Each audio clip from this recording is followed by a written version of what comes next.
When you have a 5-way tie in the conference standings, and somehow the team that is objectively the worst out of those 5 gets to play in your conference championship game, the protocol is broken.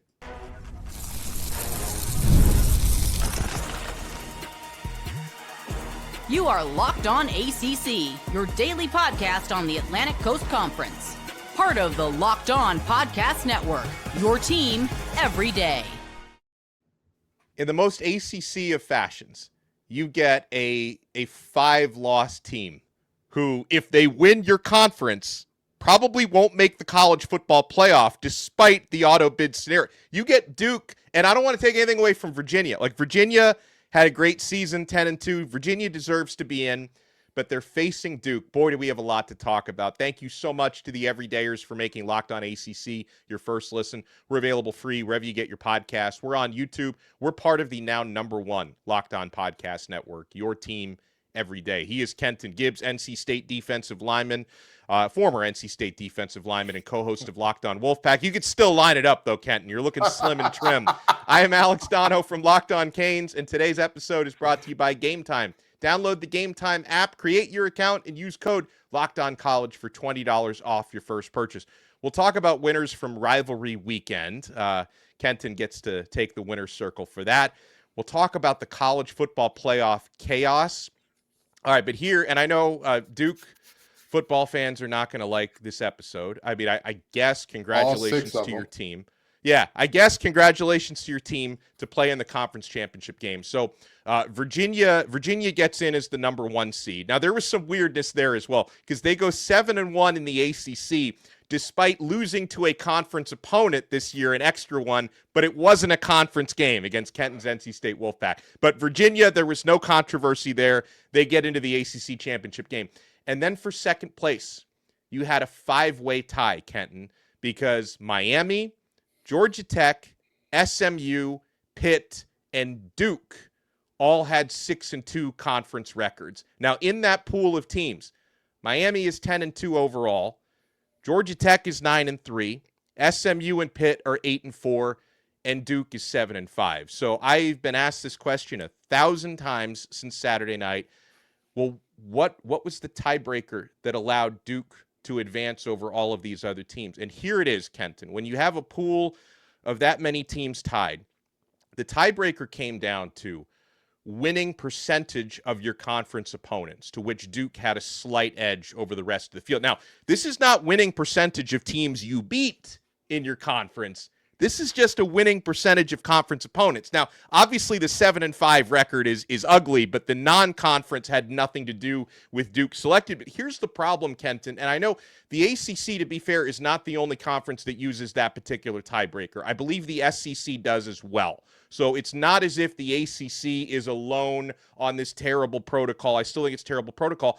But when the tiebreaker is winning percentage of conference opponents, in the case of Duke, the two teams that were propping up the opponent winning percentage were Virginia, who went 7-1 in conference, and Georgia Tech, who went 6-2 in conference, and Duke lost to them both. But they're the ones, those teams are the reason Duke gets in. And also, out of those 5 teams that are tied with the 6-2 conference records, did Duke beat any of those teams head-to-head? No. Did Duke lose to one of those teams head-to-head? Yes, in the case of Georgia Tech. Most of these teams didn't even play against each other, which is a whole nother issue. The conference is too big, and they probably should still have divisions. But, like, this is the ACC's worst nightmare, Kenton, because a 7-5 Duke, even if they beat Virginia, they may not get into the CFP. May not. They are not. There is no if, and, or but about it. You cannot put a 7-5 team with a loss to a G5 school in. You can't. I'm sorry. And this is not a knock on Duke. As much as I have said, hey, Duke's fans need to show up for football. And Duke's fans, even if they go on and win an ACC championship, their fans are just going to be like, oh, that's cool. Anyway, what's Cameron Boozer's stat line against Florida? That's just who they are. That's just how they exist in the world. But with all that being said, the criteria is the problem, not Duke. Duke benefits from a crappy criteria. Okay? The criteria, to me, the most obvious one, because I'm going to tell you another criteria. that people are throwing out there that I hate. Oh, the tie should always go to the highest ranked team. Absolutely not. Absolutely not. I strongly agree because that creates brand bias. We all know a large part of these rankings are historically how good have you been. For example, Tennessee and Mizzou they are on a list of teams that have not beaten a single Power 4 team with a winning record all year. Right. Now, with that being said, who do you think has spent more time ranked this season, Donno? Our potential conference champion in UVA or Tennessee? A team Tennessee? that has not beaten a single a single team with a winning record in the Power 4 all year. Tennessee, they didn't drop out of the AP rankings until this week when they lost their 4th game. So you get my point here. So yes. I very strongly don't want it to be the highest. To me, it should be the winning percentage of the teams that you beat. Yeah. Of the teams that you beat. If you beat Dogwater, but you lost to the big dogs, and the big dogs lost to each other, you're out. You're not in this conversation. Sorry. Get somebody else to do it. You're not going to be in this conversation. But for this criteria, as unfortunate as it is, it has to happen this way. And one more thing before I pass it back to you, Donno. I see a lot of people saying, well, if I was the ACC, I'd go in and make Miami the team. You cannot. The same way that I said Florida State being left out is creating a precedent for what should happen in the future if teams change a lot. And now people are looking around saying, well, wait, why would Ole Miss get left out? How could Ole Miss possibly get left out? They're a one-loss SEC team. A one-loss SEC team without their offensive coordinator, without their head coach, and who has the worst defensive metrics out of all of the teams that are in serious consideration to be in the playoffs. They have some of the worst defensive metrics, and they lost all of the firepower that got them to this point. So you can't then tell me that's not a different team, but the precedent has been set. Same thing for Miami. You cannot set a precedent here that we will shift and move the board and rig the game to ensure what is best for the conference, what is best for our big brands.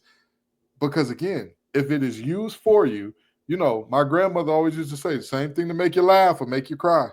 And right now, if they were to switch it for Miami in this instance, it would be make you laugh. But what happens if Clemson happens to come back? What happens if Florida State happens to come back? And now we're having an argument of, well, wait a minute, Miami earned their way in, but Clemson would be better for the conference in terms of viewership to have in. I don't stop it. Again, the criteria is broken. Fix the criteria, but do not fix the system. Do not rig the game to say, oh, we need this team in as opposed to that team. Stop it, man. Stop it. Miami, at the end of the day, I do really feel sorry for y'all. I do really feel like I'm not a big proponent of just win your games when you won more than the other team. I'm not a proponent of that at all. But in this situation, it so happens to be that the tiebreaker criteria had nothing to do with your wins, which is unfair. That to me is deeply unfair, but it is what it was.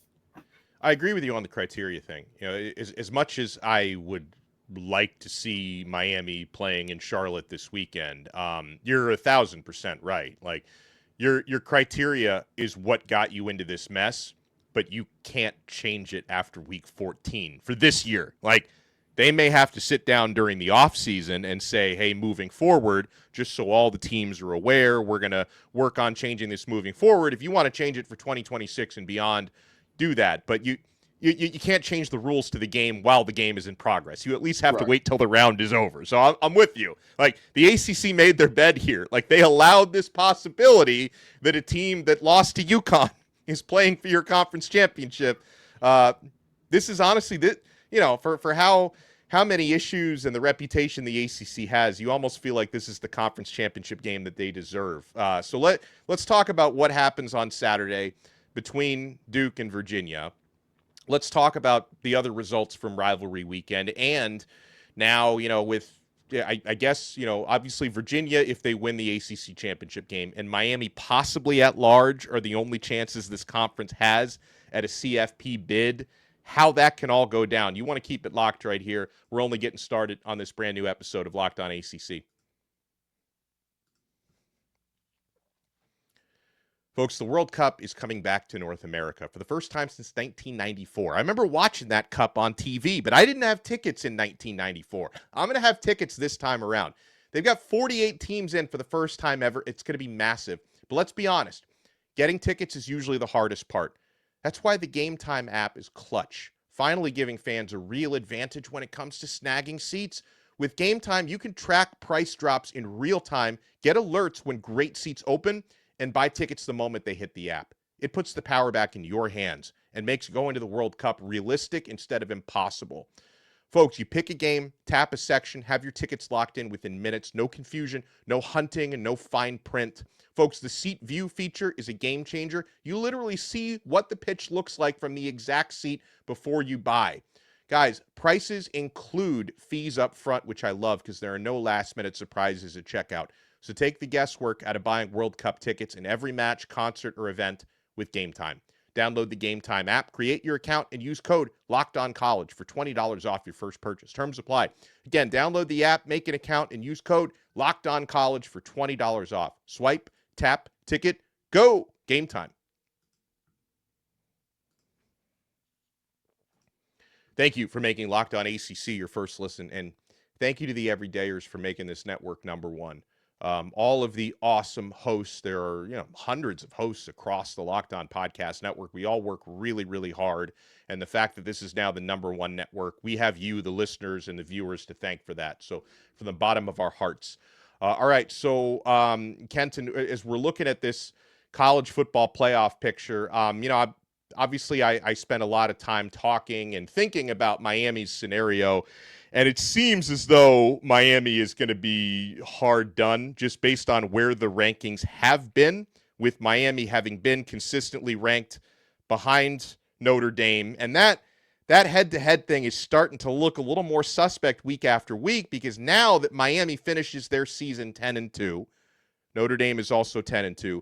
Not only does Miami have the head-to-head victory over Notre Dame that the committee seems to want to ignore, Miami also has victories against all four of the common opponents that those two teams have, because Miami and Notre Dame both also played against Pittsburgh, against Syracuse, against Stanford, and against NC State, and both teams beat all of those teams, and Miami beat Notre Dame, yet Miami has been ranked 3 spots behind them. I wouldn't expect Miami to jump over Bama or BYU unless they both get blown out in their conference championship games. So I have felt all along, Kenton, that the committee was kind of hoping and expecting that Miami would lose again so that they wouldn't have this problem that they're in, because it's very clear to me the College Football Playoff Committee wants Notre Dame to be in no matter what. But the conundrum is, how do you put Notre Dame in without putting Miami in as well? The big CFP lobby got you muted. And not only, they coming for me. The Irish lobby and the CFP lobby going to come for me for this one. But I got to say it. Donno, in terms of the margins of victory in those games, if you exclude the Syracuse game, where by the time that Syracuse and Notre Dame had played, it was clear that the story was they've got a lacrosse kid at quarterback. It was basically Air Bud. Let's be honest, right? This is Air Bud type of deal where a golden retriever would have completed more passes. And guess what? We're not talking about his skill on the football field at all. Nobody, I didn't hear one time he threw for 30 touchdowns in high school. He was a great runner of the football in high school. I didn't hear anything other than 4-star lacrosse guy. I mean, Fran Brown stinking up the joint, not just as a coach, but probably physically. The man ain't showered in damn near 3 months at this point. I mean, sheesh, an entire offseason of stinking. Mrs. Brown ain't going to be too happy with that at all. But it's, to me, with the exception of that one game where you hang 70, if you look at the margin of victory in each of those games, and even if you include that game and say who had the larger margin of victory in each game, guess who comes out on top in that? Miami. So what are we doing here? Common opponents, we were better against them, with the exception of one game where you lit it up. Everything worked out well for you in that one game. Okay, great. But then we played each other. Right. We played each other. Right. If the idea is, the losses happened so early and they've gotten better and better and better, and Miami hasn't? If we are talking about how good Miami has been and the teams that they've beaten down the stretch, I want to make one thing clear to everybody, right? The ACC obviously had their problems this year and all that good stuff. However, when you talk about Miami football and what they did closing this season out, you would say, well, they played Syracuse and NC State and Virginia Tech, 3 teams that weren't much. Sure, but they dominated all of them. Yeah. All of them. As a matter of fact, not only did they dominate all of them, in the month of November, over these last 4 games, guess what? All of those teams didn't really look that bad. NC State's only loss in the last 4 was to Miami. And they played a top 10 team in there. Georgia Tech was undefeated, top 10 at the time. So I really don't see how it is at all fair or decent to say, you know, Miami doesn't belong in based on what? Based on what? You can't tell me Notre Dame's best win is better than Miami's best win. So their best win was against USC. Okay, they lost USC. So is USC better than Notre Dame? No. Obviously not. They played head-to-head, and Notre Dame beat them. Oh, okay. Okay, because Miami's best win is whom now? Who? Notre Dame. Oh, okay. So now we're going by worst loss, but everything else points to Miami being the better team. Again, I don't care about anything else other than what happens when you line it up. Right. What happened when you lined it up? And we have so many common opponents. And a head-to-head game. How much more? And I'm a big proponent of just win your games. If Miami had beaten Notre Dame but had 3 losses, I could make the argument of just win your games. Just win 100%. Your ball games. Yeah. You shouldn't have that 3rd loss. Just win your game. They have the same record with a win over that team. Yeah. What's the argument? What is the deal here? It's an embarrassment and it's a sham. It really and truly is a sham if Miami is left out, and especially with how many times this committee will have to, not just will have to contradict themselves very directly in order to leave them out. With Ole Miss and how much they're losing. We saw one quarterback. One quarterback is worth dropping you down 1 spot. Okay, so how much is the offensive coordinator worth dropping you? How much is the head coach worth dropping you? You would think it's worth something. Now, and again, I think we're in agreement. We don't want them to do Ole Miss dirty like that, but they have set that precedent. I actually do. I'm sorry. If you're going to hold it consistent until you change the rule. Okay, fair. If the rule has been changed and injuries and coaching exits are no longer a part of the equation, then fine, leave them in. Because some people are saying that the criteria was changed when it was moved to 12. I have not seen that. But if it is the same, that's a clearly different team. It's a different team. And that's not even a situation where it's like, oh, yeah, their offense was barely scraping by anyway, and you lose your head coach and your offensive coordinator, who are not the same guy, by the way. So these are, we're looking at the CFP principles, and these are up to date from collegefootballplayoff.com. These were not the 2023 principles. These are the principles for today.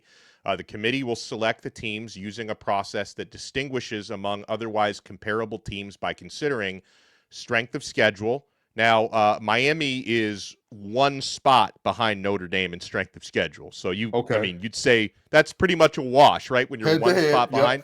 Head-to-head competition. Miami won the game head-to-head. Comparative outcomes of common opponents without incenting margin of victory. You mentioned not only Miami beat Notre Dame, they had 4 common opponents. They both beat all 4 of them, right? Mm-hmm. And then you've got to what you were just saying about Ole Miss.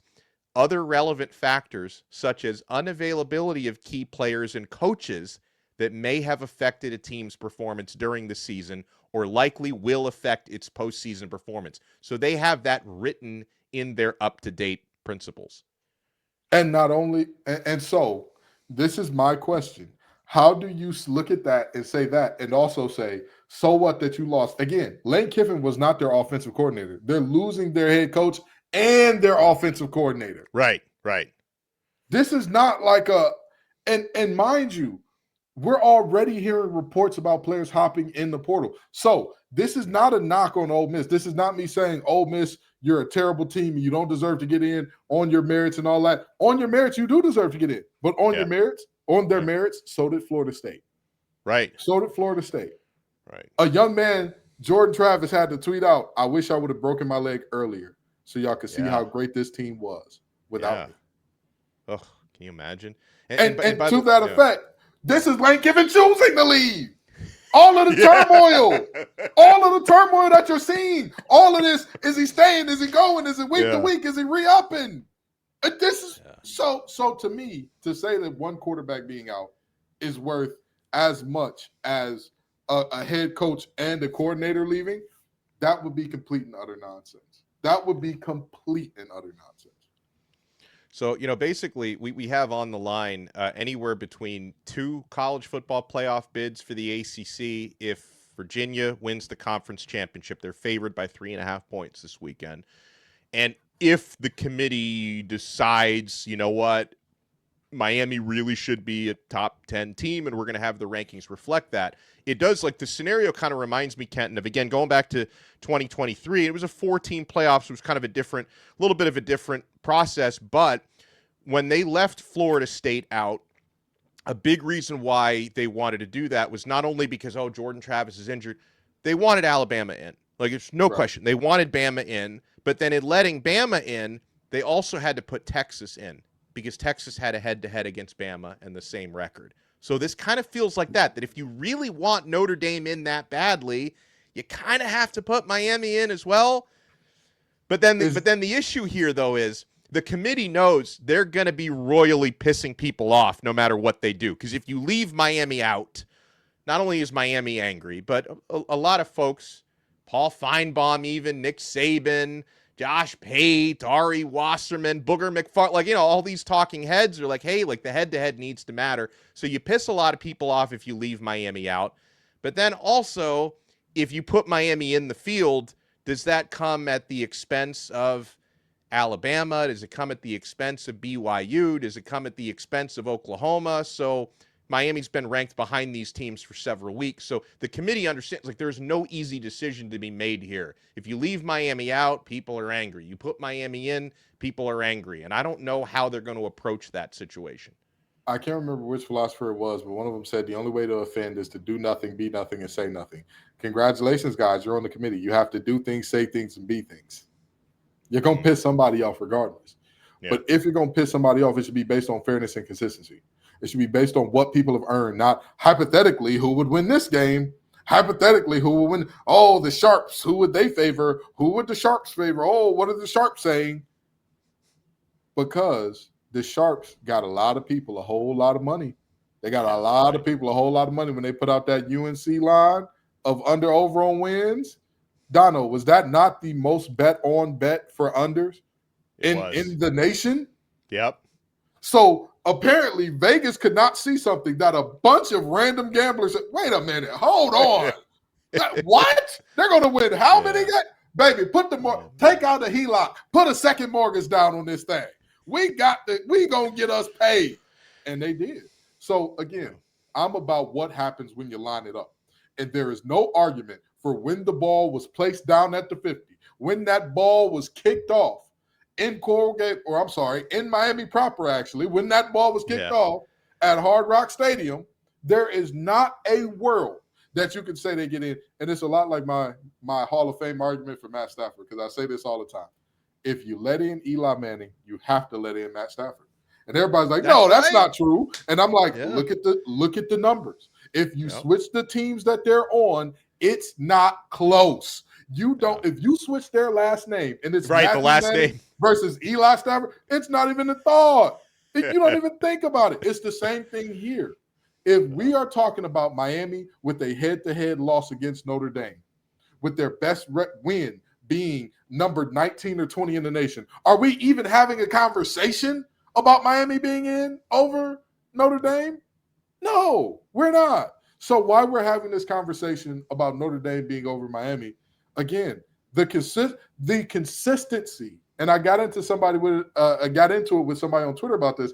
I said, I have a problem with the metrics, but my even bigger problem than the metrics, which use preseason rankings and all that, and my bigger problem than that is, are you consistent? If you're going to say these metrics matter, Fine, use the damn metrics. Okay. Yes. But like Donno just said, the strength of record has them 1 apart, and they played each other. Yeah. So what are we doing? What are we doing, man? Get Miami in the playoff. At minimum, even if Duke wins the ACC championship, Miami needs to be in that playoff. That's right. All right, let's recap a busy rivalry weekend. You had some surprises there. Not that this one was a rivalry game, but Cal over SMU. I mean, that's Manny Diaz is sending a thank you card to whoever the coach of Cal is right now. Sending a thank you card for getting that done. You want to keep it locked right here. We're not done yet on this brand new episode of Locked On ACC. Folks, the holidays always feel a little easier when you already know the perfect gift. And Omaha Steaks makes that almost too simple. Whether you're treating yourself this season or you're sending something memorable to family and friends, Omaha Steaks delivers handcrafted perfection right to their door. And this week is the best time to jump in because their cyber sale is here and the deals are huge. Guys, the quality is exactly what you hope for. Incredibly tender steaks, rich flavor, and meals that make hosting or weeknight cooking easier. And the variety is underrated. Steaks, burgers, comfort meals, sides, desserts. It's one of those gifts that truly fits anyone. Honestly, it's the kind of gift that brings people together and you don't need to guess anyone's size. Save big on unforgettable deals with Omaha Steaks. Visit omahasteaks.com for 50% off site-wide and an extra 20% off select favorites during their cyber sale. And for an additional 35% off, use promo code COLLEGE at checkout. That's omahasteaks.com, promo code COLLEGE. Terms apply. See site for details. Thank you for making Locked On ACC your first listen. For your next listen, check out our other shows. Kenton Gibbs and Grayson Boone do an awesome job hosting Locked On Wolfpack, talking all things NC State. I talk all things Miami on Locked On Canes. All right, Kenton, NC State got it done. Not that I was surprised about that against old Belichick. 42-19. Dave Doran over Bill Belichick. Now, let me ask you this. Do you think that was, is that Dave Doran's, final regular season game with the Pack? What's going on there? It's already been announced he's going to be back for the 2026 season. He's back? He's back. And I warned everybody this was probably going to happen because of how wild this coaching year was in terms of the coaching. Oh, yeah. This is not a good time to be on the market for a new coach. This ain't it. This ain't it. You're going to have to say you're going to have to settle would be an understatement. And now you're saying, well, we got to start back at one with somebody that we're not even sure about. It's not even like we're starting back at one with a guy that everybody wanted. And if there was a different year, everybody would be on him. No, that's not the case because you're not beating out Florida for who they want. You're not beating out LSU for who they want. Obviously, the LSU job was going to go to somebody who was of a very high caliber, even if it wasn't Lane Kiffin. So that some job that was also very high caliber was going to open. And you know who's still looking for a coach, whose players are saying, who's our coach going to be? Literally, players from this team are doing that. Penn State. Penn State. And again, while I do think Happy Valley up there is a interesting place to be, you still can't argue, is it the same level of job as NC State? So, no. It objectively was just a terrible time, and it is not his last game. But I will say this. It is something about Dave Doran that every time he sees an over-the-hill coach with the first name William, he wants to put him down. He wants to do him the worst way. Right. You know what I mean? This is 1, 2, 3, 4, 5. 5 straight. Okay? Bill Belichick, Bill O'Brien, don't matter. Pack it 5. That's what happened. Pack for 5 straight, baby. What a game. Yeah, that was beautiful. It was 42-19 NC State over North Carolina. Some of the other results, Mike Norvell, it's like he is coaching like a man who knows he cannot be fired. Because ever since Florida State came out and said, hey, we're going to continue to keep climbing. We're going to build around Norvell. We're not going to fire him. He keeps lowering the bar, Kenton. Florida State loses to a now 4-win Florida team, 40-21. So both of those teams are ineligible for a bowl. Florida finishes 4-8. Florida State finishes 5-7. I mean, that program is so disappointing right now. Did you see that Bud Elliott, who's a very prominent, media member and a Florida State alum. He does multiple big shows like the Cover 3 podcast. Bud Elliott just canceled his Florida State specific pod that he did, just citing the fact that nobody wants to talk about this team right now. Like they got podcasters opting out because that team is so bad. That's what's going on in Tallahassee. Hey, listen, the Saints would say they coming up on the rough side of the mountain. Well, Florida State is one to come up on the slick side. And you know the problem there? You got no traction to get higher. This is unfortunate for Florida State. Yes, Norvell has taken them to the highest of highs. Yes, we talk about that snub and all that. This was a team that honestly and truly, they have not recovered from that snub. They've never recovered from it. And it's 2 years ago now. And I was the first person saying, this is terrible. You cannot leave this team out.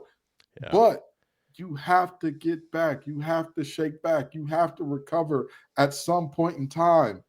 The sun, Skeeter Davis said, why does the birds go on singing? Why do the seas rest ashore? Don't they know it's the end of the world because you don't love me anymore? The committee don't love you no more. That's okay, Florida State. Get your behind up and understand you've got another season to go back and do it again, and they just haven't seemed to do that at any level. I mean, that snub has done irreparable damage. Since then, I don't believe they won a road game.